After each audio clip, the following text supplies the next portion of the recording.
नमस्कार दोस्तों, नमः शिवाय। जीवन ज्योति चैनल में आप सभी का हार्दिक स्वागत करती हूँ। मैं सपना शुक्ला। आज की वीडियो में बात करूंगी निर्जला एकादशी व्रत के विषय में। दोस्तों, यह व्रत किस दिन रखा जाएगा 2025 में, यह व्रत कौन सी तारीख में रखा जाएगा, तिथि कब से कब तक रहेगी, और सबसे बड़ा प्रश्न कि निर्जला एकादशी व्रत को क्या हम पानी पीकर, फलाहार खाकर धारण कर सकते हैं या नहीं, क्योंकि निर्जला एकादशी व्रत अर्थात पूरे 24 घंटे बिना पानी के इस व्रत को धारण करने का विधान है। ज्येष्ठ मास की शुक्ल पक्ष की एकादशी को निर्जला एकादशी या फिर भीमसेनी एकादशी के नाम से जाना जाता है। वर्ष भर में यही एक एकादशी है जिसको धारण करने से हमें पूरे वर्ष के 24 एकादशियों का फल प्राप्त हो जाता है। इस एकादशी को भीम जी ने किया था। क्यों किया था? क्योंकि वो संपूर्ण जो एकादशी प्रत्येक माह में पड़ती थी वो सभी व्रत वो नहीं कर पाते थे। तो उन्होंने पितामह से पूछा कि मैं ऐसा कौन सा व्रत करूं कि जिससे मुझे संपूर्ण एकादशी व्रत का फल मिल जाए, क्योंकि मुझसे सभी एकादशी का व्रत नहीं हो पाएगा, मैं अन्न ग्रहण किए बिना नहीं रह पाऊंगा और मेरे सभी भाई अर्थात सभी पांडव व्रत धारण करते हैं। तो उन्होंने बताया था कि तुम केवल एकादशी अर्थात ज्येष्ठ मास की शुक्ल पक्ष की निर्जला एकादशी व्रत को धारण कर लो और इससे तुम्हें सभी एकादशी का पुण्य फल प्राप्त हो जाएगा।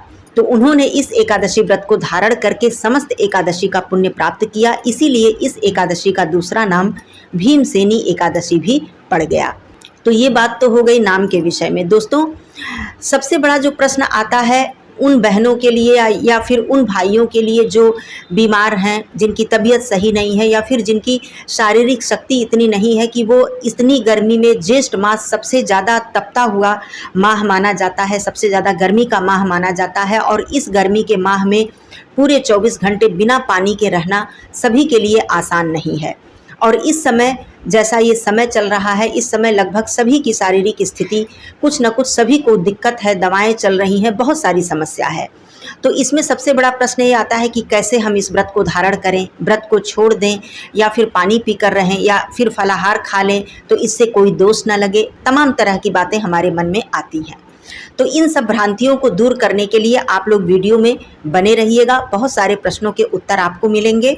और चैनल पे यदि आप पहली बार हैं तो निवेदन है कि चैनल को सब्सक्राइब कर लीजिएगा। वीडियो मेरा उपयोगी लग जाए, अच्छा लग जाए तो और लोगों में इसे शेयर करके लाइक जरूर ही कर दीजिएगा।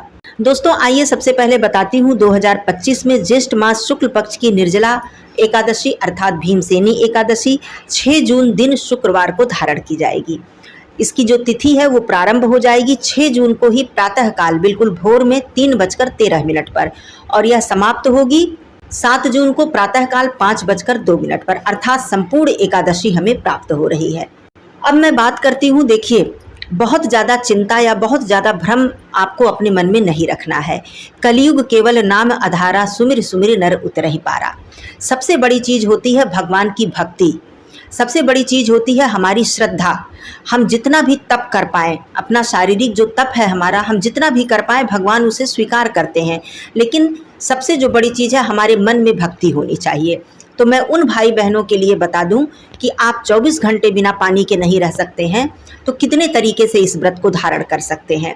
पहली बात, यदि आपकी शारीरिक शक्ति थोड़ी भी ठीक ठाक है तो दिन भर आप निर्जला रखकर और संध्या पूजन मतलब शाम को जब हम नहा धोकर फिर से पूजन अर्चन आरती नैवेद्य भोग इत्यादि समर्पित कर ले, सब कुछ करके फिर आप पानी जलपान या फलाहार आप कर सकते हैं। यदि आपके पास इतनी भी शक्ति नहीं है तो आप पूरे दिन जूस, फल, जल, चाय, पानी को लेकर, शरबत इत्यादि को लेकर भी इस व्रत को धारण कर सकते हैं। यदि आपकी इतनी भी शक्ति नहीं है तो आप फलाहार करके भी इस व्रत को धारण कर सकते हैं। शास्त्रों में वर्णन मिलता है कि एकादशी पर अन्न ग्रहण करने से व्यक्ति नरकगामी होता है। तो आप अन्न न ग्रहण करें, भोजन न करें, व्रत को किसी भी रूप में रख लें, फलाहारी रख लें, जलपान पर रख लें और निर्जला रख लेते हैं, तब तो ये बहुत ही उत्तम है। मैं उन लोगों के लिए ये बात बता रही हूँ जिनकी शारीरिक असमर्थता है, जिन्हें, उनके लिए मैं बता रही हूँ। पहली बार जो मेरे भाई बहन व्रत को शुरू करना चाहते हैं वो निस्संदेह निर्जला एकादशी से व्रत को शुरू कर सकते हैं, चाहे वो जलपान करके शुरू करें, चाहे वो निर्जला शुरू करें। कहने का मतलब एकादशी किसी भी प्रकार से आप करें, लेकिन करें, अन्न ग्रहण ना करें और किसी भी प्रकार से आप फलाहार लेकर भी व्रत को धारण करें और भगवान का चिंतन, अर्चना, वंदना उनकी करते हुए आप इस व्रत को संपूर्ण करें, एकादशी के नियमों का पालन करते हुए। तो इसलिए मैं उन भाई बहनों के लिए स्पष्ट रूप से बता देना चाहती हूँ कि आप लोग, यदि आपके पास थोड़ी भी शक्ति है, थोड़ा भी सामर्थ्य है, थोड़ी भी सहनशीलता है, तब आप बिल्कुल करें। मैं ये नहीं सबको कह रही हूँ कि बिल्कुल आप निर्जला एकादशी मत करें, आपको कष्ट होगा, तकलीफ होगी, आप पानी पीकर करें। सबके लिए मैं नहीं कह रही हूँ, मैं उन लोगों के लिए कह रही हूँ जिनके लिए ये कठिन है, जिनके लिए असमर्थता है, उनके लिए मैं कह रही हूँ। क्योंकि ज्येष्ठ मास है और ये बहुत ही तपन वाला माह है, इसमें निर्जला एकादशी का व्रत रखना थोड़ा कठिन है। तो ये बात हो गई। अब बात करती हूँ कि क्या इस व्रत में आचमन करना भी दोष है। मतलब जैसे हम आचमन करके अपनी पूजा की शुरुआत करते हैं, बिना आचमन और पवित्रीकरण किए हमारी आत्मिक और शारीरिक शुद्धता नहीं होती है।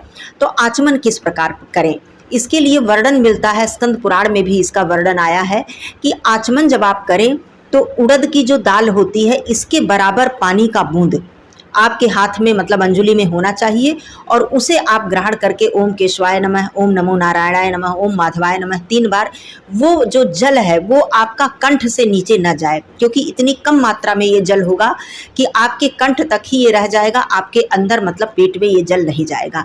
तब आपको मतलब दोष नहीं लगेगा कि आपने जल ग्रहण कर लिया, तो इससे आपको दोष नहीं लगेगा। यदि आपको डर है कि उससे ज़्यादा जल आपके हाथ में आ रहा है या आप उतना कम जल से आचमन नहीं कर पा रहे हैं, तो आप सांकेतिक रूप से आचमन कर, मतलब अपने होठों तक लगाकर उसे आप इस तरह से, मतलब सांकेतिक रूप से उसकी क्रिया जो होती है उसे आप कर लें, अंदर आप उसको न ग्रहण करें। दूसरा महत्वपूर्ण प्रश्न कि क्या हम सुबह भोर में पानी पी सकते हैं या नहीं। तो देखिए, मैं आपको बताती हूँ हर वीडियो में कि तिथि जो होती है वो सूर्योदय के बाद ही मान्य होती है, हमारे ज्योतिष के अनुसार, हमारे शास्त्रों के अनुसार, हमारे सनातन धर्म के अनुसार। तो सूर्योदय के बाद ही तिथि मान्य होती है। तो सूर्योदय से पहले ब्रह्म मुहूर्त में, ऐसा नहीं है कि सूर्योदय मतलब बिल्कुल उजाला हो जाए, भोर हो जाए, थोड़ा 3:30-4 बजे तक ही आप जल, जो भी है जल है, पानी, शरबत इत्यादि आप पी लें, कोई दिक्कत नहीं होगा, आप पी लें। उसके बाद अपनी आपकी जो दैनिक क्रिया है उसे करें, स्नान आदि करें, उसके बाद अपना पूजा पाठ जो भी आपको करना है करके आप व्रत का संकल्प लें और व्रत धारण करें। भगवान विष्णु जी का महामंत्र ओम नमो भगवते वासुदेवाय, इस मंत्र का जप करें, या फिर ओम कृष्णाय वासुदेवाय हरे परमात्मने प्रणतः क्लेशनाशाय गोविंदाय नमो नमः, इस मंत्र का जप करें, या फिर जो भी चालीसा स्तोत्र मैं हर वीडियो में बताती हूँ आप उसका पाठ करें। भोग प्रसाद नैवेद्य आप अर्पित करें, आरती करें, उनकी अर्चना वंदना करें, तुलसी पत्र, पीले पुष्प, जनेऊ, पीला चंदन आप अर्पित करें, माता लक्ष्मी जी के साथ में आप पूजा अर्चना करें।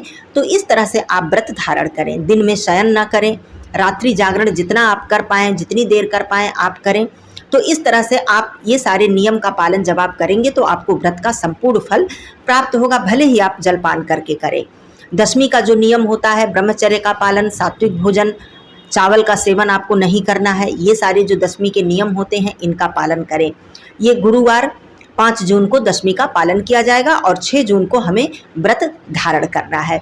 तो पहली बार भी आप कर सकते हैं, और आप इस तरह से भी व्रत कई प्रकार से मैंने बता दिया, आप इसे कर सकते हैं।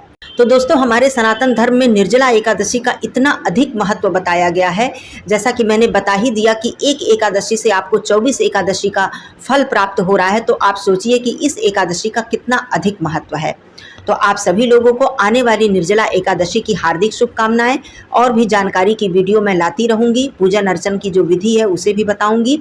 ये बहुत ही ज़्यादा मुख्य प्रश्न थे जो बहनों के मन में या भाई लोगों के मन में होते हैं, तो इसके लिए मैंने ये वीडियो दिया। आप लोगों को उपयोगी लगे तो ये निवेदन है कि ज़रूर ही वीडियो को लाइक कर दिया कीजिए। फिर मिलती हूँ अगले वीडियो में, तब तक के लिए धन्यवाद। नमः शिवाय, हर हर महादेव।